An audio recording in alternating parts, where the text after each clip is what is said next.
શું તમારી ઊંઘ પણ સવારે 3 થી 5ની વચ્ચે ઉડી જાય છે? તો આ વિડીયો જોઈને તમે ચોંકી જશો અને દરરોજ વહેલા ઉઠવાનું શરૂ કરી દેશો. ઘણીવાર એવું બને છે કે રાત્રે ઊંઘ્યા પછી અચાનક વ્યક્તિ જાગી જાય છે. આવી સ્થિતિમાં લોકો તેને આદત માને છે અને તેને અવગણે છે. પરંતુ તમારી માહિતી માટે અમે તમને જણાવી દઈએ કે આ દુનિયામાં કંઈ પણ બિનજરૂરી નથી, પરંતુ દરેક વસ્તુ બનવા માટે ચોક્કસપણે કોઈ કારણ હોય છે. આજે અમે તમને એવા લોકો વિશે કેટલીક ખાસ વાતો જણાવીશું જેમની ઊંઘ 3 થી 5ની વચ્ચે ખુલી જાય છે. અમને ખાતરી છે કે તમે પણ તેના વિશે જાણીને આશ્ચર્ય પામશો. તમને જણાવી દઈએ કે શાસ્ત્રો મુજબ જો તમારી ઊંઘ સવારે 3 થી 5 વાગ્યાની વચ્ચે ખુલે છે તો સમજી લો કે તેની પાછળ કોઈ દેવી શક્તિનો ખાસ ઈશારો છુપાયેલો છે. તો ચાલો હવે અમે તમને આ રસપ્રદ માહિતી વિશે થોડી વિગતવાર વાત કરીએ. તમારી માહિતી માટે અમે તમને જણાવી દઈએ કે સવારના 3 થી 5 વચ્ચેનો સમયને અમૃત વેળા કહેવામાં આવે છે. આવી સ્થિતિમાં આ સમય દરમિયાન ઘણી અલૌકિક શક્તિઓ વહે છે. આ અલૌકિક શક્તિઓ તમને અમુક ખાસ સંકેત આપવા માંગે છે. તમને જાણીને નવાઈ લાગશે, પરંતુ આ અલૌકિક શક્તિઓ તમને અમુક ખાસ સંકેત આપવા માંગે છે અને તમારે આ સંકેતને સમજવું પડશે.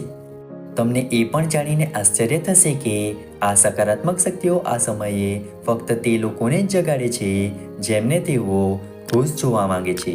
એટલે કે જો તમારી ઊંઘ 3 થી 5 વાગ્યાની વચ્ચે ખુલે છે તો તેનો અર્થ એ છે કે આ શક્તિઓ તમને ખુશી આપવાનો સંકેત આપી રહી છે. આ સિવાય સવારે 3 થી 5 વાગ્યાની વચ્ચે જાગવાથી વ્યક્તિને પૈસા અને અનાજ બંને મળે છે. આ સાથે ઘરમાં સુખ સમૃદ્ધિ પણ આવે છે.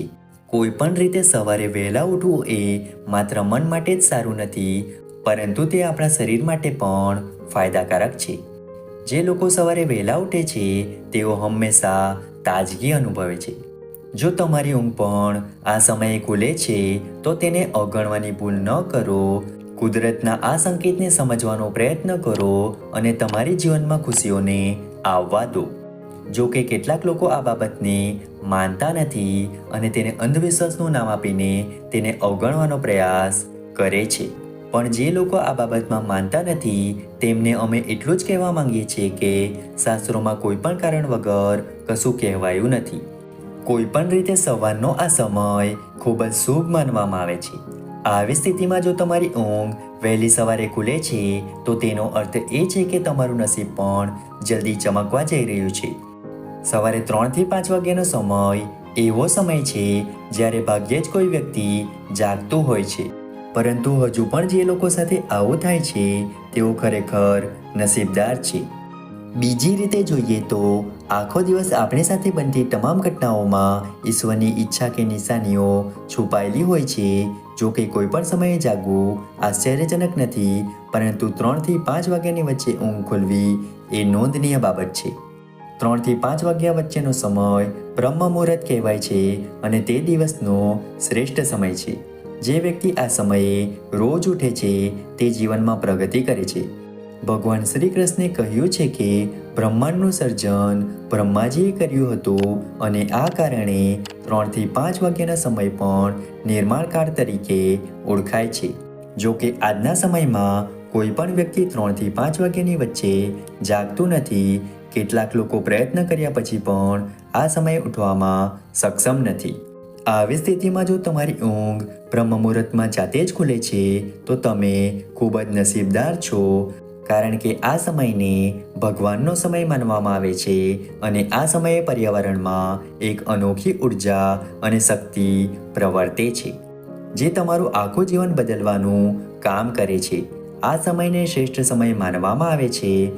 તમારી માહિતી માટે અમે તમને જણાવી દઈએ કે આપણા વેદો અને પુરાણોમાં પણ એવું જણાવવામાં આવ્યું છે કે જે વ્યક્તિ બ્રહ્મ મુહૂર્તમાં ઉઠે છે તેને શક્તિ, બુદ્ધિ અને સ્વાસ્થ્ય મળે છે. શાસ્ત્રો અનુસાર સવારના આ સમયે બ્રહ્માંડના ગ્રહોમાં કેટલીક ચમત્કારિક ઘટનાઓ જોવા મળે છે અને વાતાવરણ પણ સ્વચ્છ અને શુદ્ધ હોય છે. તેથી બ્રહ્મ મુહૂર્તનો ચોક્કસ સમય આપણા શરીર અને આત્માની શુદ્ધિ માટે શ્રેષ્ઠ માનવામાં આવે છે.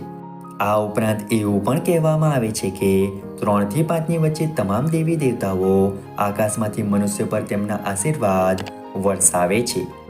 માતા લક્ષ્મી બ્રહ્મ મુહૂર્તમાં જ પોતાના વાહન પર બેસીને પૃથ્વીની યાત્રા કરે છે અને કહેવાય છે કે આ સમય દરમિયાન જે સ્ત્રી પોતાનું આંગણું ચોખ્ખું કરે છે તે ઘરે માતા લક્ષ્મી ચોક્કસપણે પધારે છે. તે ઘરમાંથી કલેશનો નાશ થાય છે અને માતા લક્ષ્મીની કૃપાથી તે ઘરમાં ક્યારેય ધનની કમી રહેતી નથી.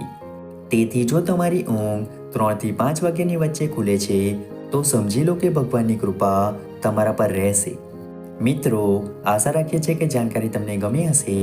વિડીયો ગમ્યો હોય તો વિડીયોને લાઈક કરીને ચેનલને સબસ્ક્રાઈબ અથવા ફોલો કરવાનું ભૂલતા નહીં. ચાલો મળીશું નવા વિડીયો સાથે. ત્યાં સુધી જય માતાજી.